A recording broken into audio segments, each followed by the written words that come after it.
Good evening, everyone.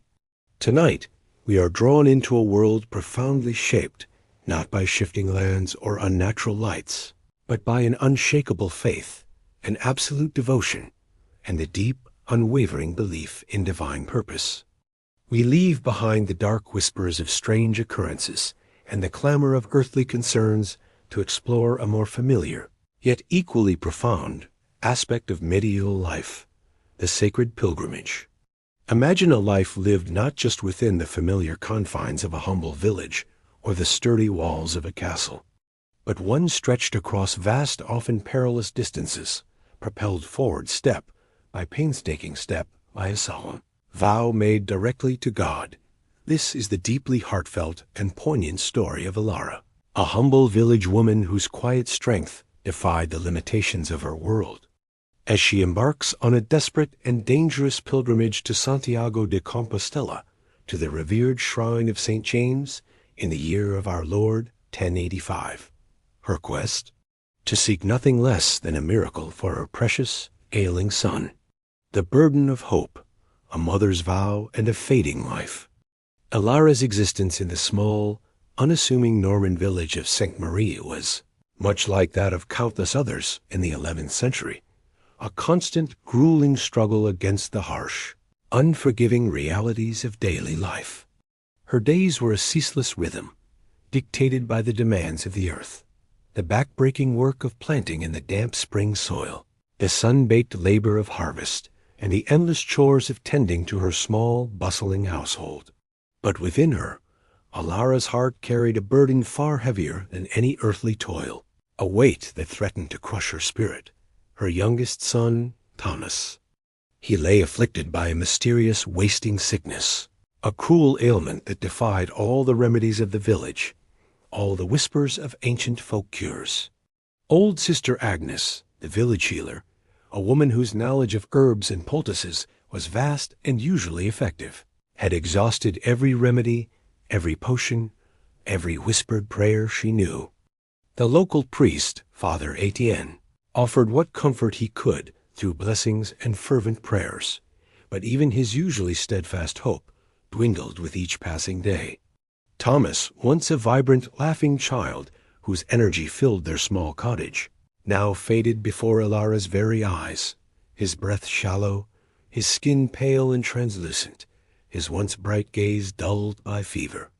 Despair, a cold, insidious enemy, began to creep into Elara's heart, threatening to consume her entirely. But a mother's love, fierce and boundless, proved stronger than any despair. Consumed by a love that transcended even the deepest sorrow, Elara made a vow. It was a vow born not of arrogance, but of ultimate, desperate hope and an absolute, unwavering faith in God's mercy. She knelt by Thomas's bedside, her voice a raw whisper, tears streaming down her face, and pledged, "If Thomas's life, my lord, can be spared, if he is granted a return to health, I will undertake the arduous, perilous pilgrimage to Santiago de Compostela. I will walk every league to the shrine of St. James, far across the mighty Pyrenees mountains, through the vast, unfamiliar lands of Francia and Iberia. My suffering shall be my offering." It was a journey of hundreds, perhaps even 1,000 leagues, fraught with dangers, not just the known threats of bandits and treacherous roads, but the terrifying uncertainty of unknown tongues, strange customs, and the ever-present, unseen threat of disease that could claim a life on the path as easily as in a sickbed. Yet, as if in direct answer to her fervent prayer, Thomas seemed to rally. A faint flicker of life, a breath stronger than the last, seemed to return to his pale face, and the fever broke, if only for a few precious hours. Elara knew then, with a profound certainty that settled deep in her soul, that her vow was sacred, heard, and irrevocably binding.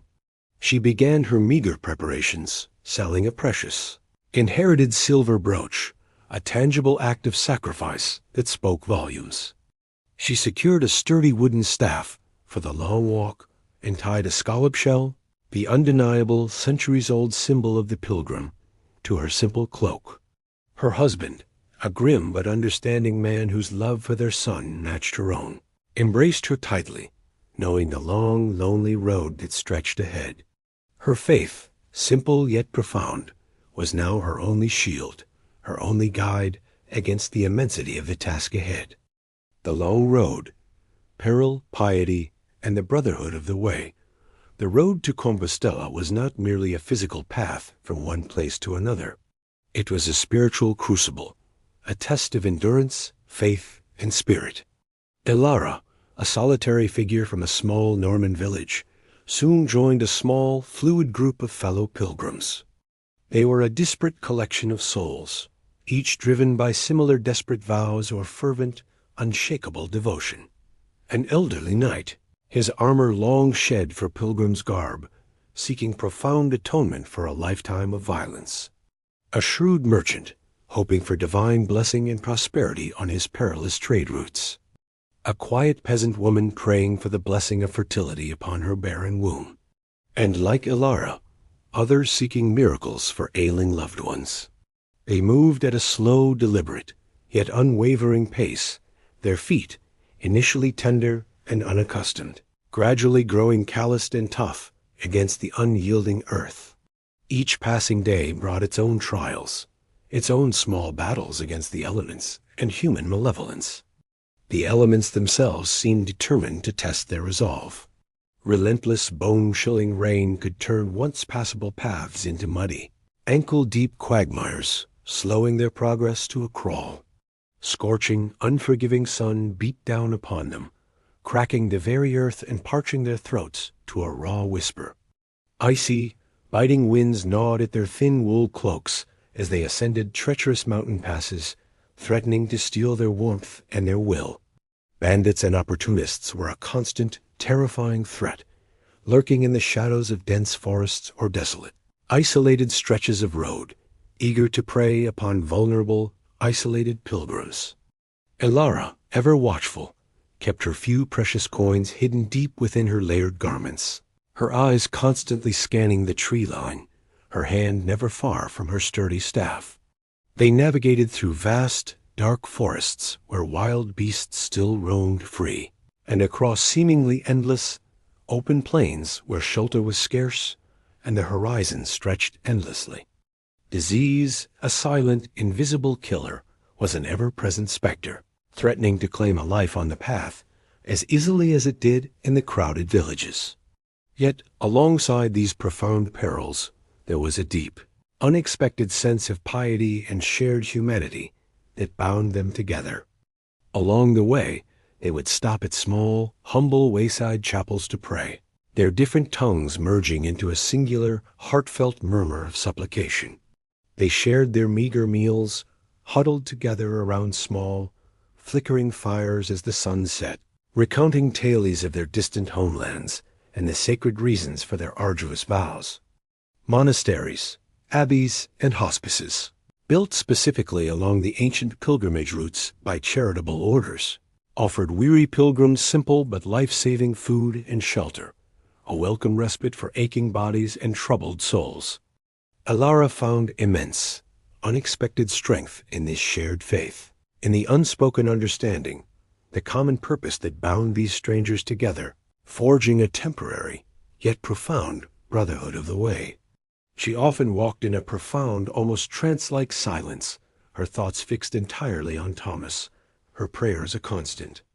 Rhythmic murmur on her lips, believing with every fiber of her being that each painful, arduous step was not just movement, but a tangible offering to God, a physical act of devotion that would surely be noticed. The pilgrim's reward, the shrine and the unfolding miracle, after weeks and months of arduous, relentless travel, their bodies weary, but their spirits resolute. The first breathtaking sight of the soaring spires of Santiago de Compostela filled Elara with an overwhelming, almost unbearable surge of emotion. Tears, hot and raw, streamed down her dust-stained face, mingling with the grime of the road. She had made it. She had truly made it. The city itself was a colossal, bustling hub of pilgrimage, a vibrant tapestry woven from thousands of devout travelers from every conceivable corner of Christendom. Their different tongues, Latin, French, German, English, Castilian, merged into a glorious, cacophonous symphony of praise, awe, and desperate hope. She joined the immense throng, a living river of humanity, pressing slowly but inexorably towards the magnificent Cathedral of Santiago. Its immense, intricate stone facade, weathered by centuries, stood as a towering testament to human devotion, a silent promise of divine presence. Inside, the air was thick, almost palpable with the heavy, sweet scent of incense, the low, reverent murmur of thousands of prayers, and the hushed awe that clung to every shadow. Elara, her heart pounding against her ribs like a drum, finally reached the high altar, the sacred heart of the cathedral, where the revered relics of St. James were enshrined within a gilded, ornate reliquary. She knelt, her body aching, her knees bruised, her spirit overflowing with raw emotion, and poured out her entire soul in a fervent, desperate prayer for Thomas. She renewed her vow, offering her immense suffering and her impossible journey as a profound, tangible testament to her unshakable faith. Then she waited. Days turned into a week, then another. She continued to pray, attending every service, her voice hoarse from endless supplication, her eyes red from tears.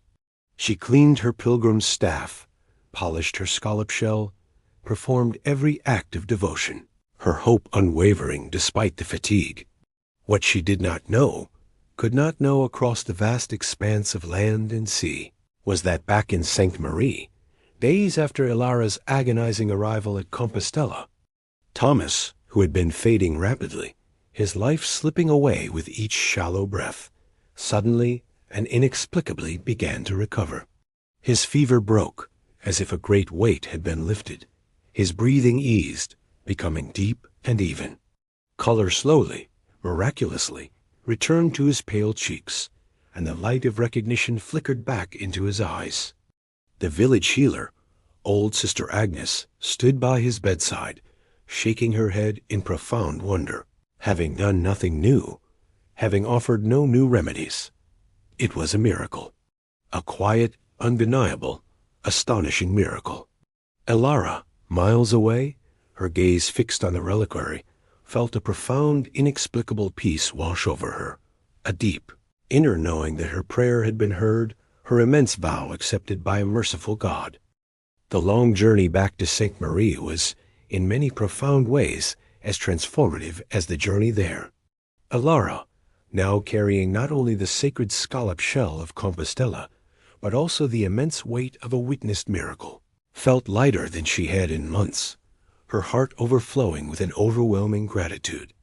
The perils of the road, though still present, seemed less daunting, her steps more purposeful, infused with a newfound strength. She carried not just the symbol of her completed pilgrimage, but the profound, living truth of a miracle, a tangible testament to God's boundless grace. Her return to Sainte-Marie was met first with disbelief, then with overwhelming, joyous celebration. Thomas, thin but undeniably recovering, rushed into her arms, his embrace a warm, tangible answer to her countless prayers, a living manifestation of her vow fulfilled. The villagers, witnessing his miraculous recovery, spoke of Elara's impossible journey with a mixture of awe and profound reverence. Her simple, yet unwavering, faith had not only saved her beloved son, but had brought a powerful, living testament to divine intervention directly into their small, isolated community. It was a story that would be told for generations. Elara's life was transformed utterly. She was no longer just a humble villager, a farmer's wife. She was a woman touched by God, a living embodiment of the power of prayer and the strength of a vow faithfully kept. Her hands still worked the stubborn soil, tending to the crops in her home, but her heart now held a deeper, more profound understanding of the world of the mysteries of suffering and of the redemptive power of divine grace. She became a quiet source of comfort and inspiration for all who knew her. Her story a whispered legend that strengthened the faith of others in times of despair. The sacred scallop shell she carried, now a cherished possession, became a hallowed object in her humble home, a constant, tangible reminder of the long, perilous road, the enduring hope that sustained her, and the astonishing miracle that transcended all earthly understanding. In the harsh, often brutal realities of the 11th century, Elara's story shone brightly a beacon of the enduring power of faith and a timeless testament to the extraordinary lengths to which a mother's love fueled by that faith would go. So, as you find your own rest tonight, perhaps you can hear the faint, rhythmic footsteps of a distant pilgrim on an ancient path. Imagine the whispered prayers carried on the wind across continents, or picture a mother's unshakable faith, conquering insurmountable odds, reaching out for a miracle. Think of the brave souls who, like Elara, walked thousands of miles, not for earthly gain, not for fame or fortune, but for the profound hope of a divine intervention, their lives becoming a living testament to the enduring power of faith and the deep, unbreakable human connection to the divine in a demanding and often unforgiving age. Good night.